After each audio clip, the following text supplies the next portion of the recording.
Labdien, mīļie vērši, klāt septembris, skatīsimies, ko taro kārtas iesaka vērša zīmē dzimušajiem cilvēkiem. Kā pavadīt septembri? Septembri jūs varat sākt kā no jaunas baltas lapas uzsākt jebko interesantu, aizraujošu, neparastu.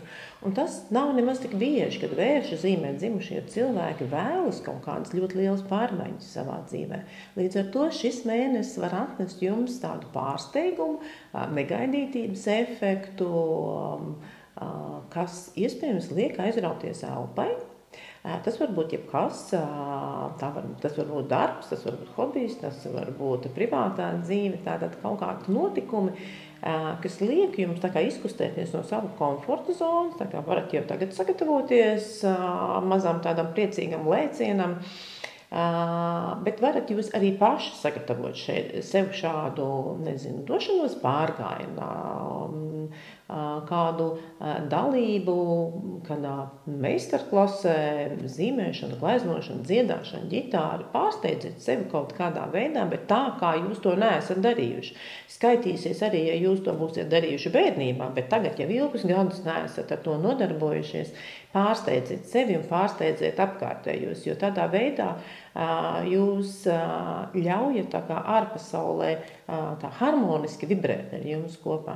Šis, protams, varbūt arī kāds jauns uzsākums, protams, tā varbūt arī jauna darba vieta, tas var būt jauna skola, tas var būt jaunas mācības, tas var būt pārcelšanās uz jaunu dzīves vietu, tas var būt jebkurš jauns uzsākums jūsu dzīvē, un tikai jūsu rokās ir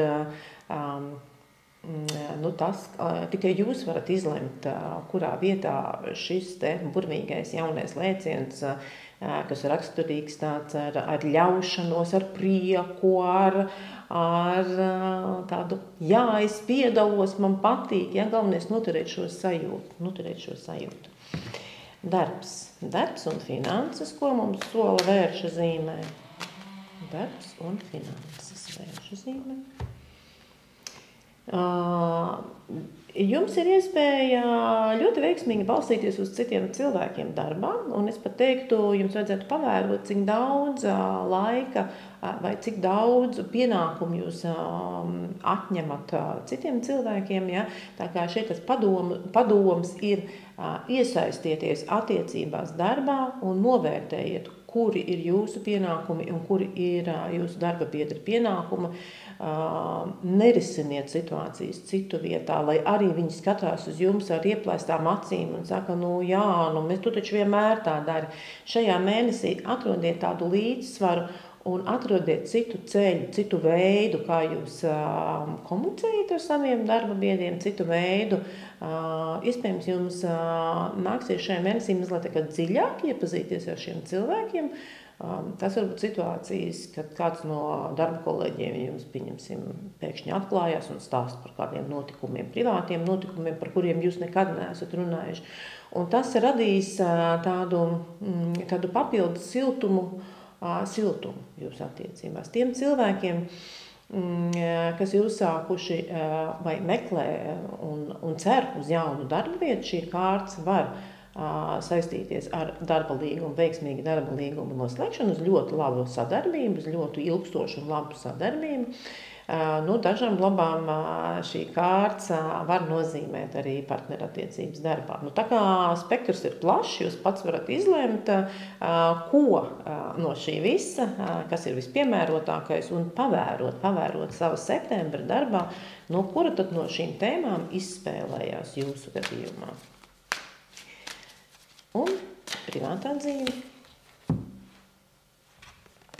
Privātā dzīve vairāk saistās ar kopīgām darbībām, tad partnerība stiprinās ar leikānu rokā, grābekli vai lāpstu, ar kopīgu mājas labiekārtošanu, dārza kopšanu, kopīgām talkām, kopīgu enerģijas ieguldīšanu kaut kur, un līdz ar to tajā te ļoti labi var izpausties tie mīlestības veidi, kas saistās ar praktiskajām lietām. Jūs zināt, ka mēs mīlam katru savādāk, un ļoti daudz tieši starp latviešiem ir cilvēki, kas mīlestību izrāda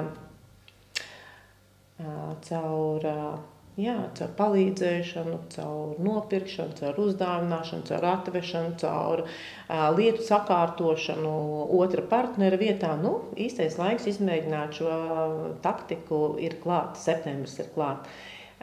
Tiem, kas tikai meklē pašlaik partneri, es varu teikt, ka tiek ieguldīts ļoti daudz enerģijas, bet pašlaik tas nenes īstu gandarījumu, tādu patiesu prieku par to, ka es atrastu vienu galveno. Ja? Jā, šis ir laiks, kad iesaistīties, kad sarakstīties, kad sazvanīties, kad iet uz randiņiem, jā, bet tādu, es gribētu teikt, tas ir laiks, kad jūs uzkrājat un ieguldat enerģiju un to īsto atdevi laikam kādā citā mēnesī vēl, ja? Un padoms. Padoms vērši. Cik skaista kārts. Mīļie vērši, jums tiešām kaut kā kalni vai augstumi vai vējš, kas jūs aicina šajā? Kas jūs aicina, mīļie vērši, šajā mēnesī kaut kā tuvāk debesīm, tuvāk kaut kur kalnos, ja? Vienīgais, ko Latvijā es varu jums ieteikt, ja jūsu nodoms nav doties, pastaigāties pa kalnu takām, vienīgais, ko es jums varu ieteikt Latvijā, ir būt dabā, tvert gājputnu došanos,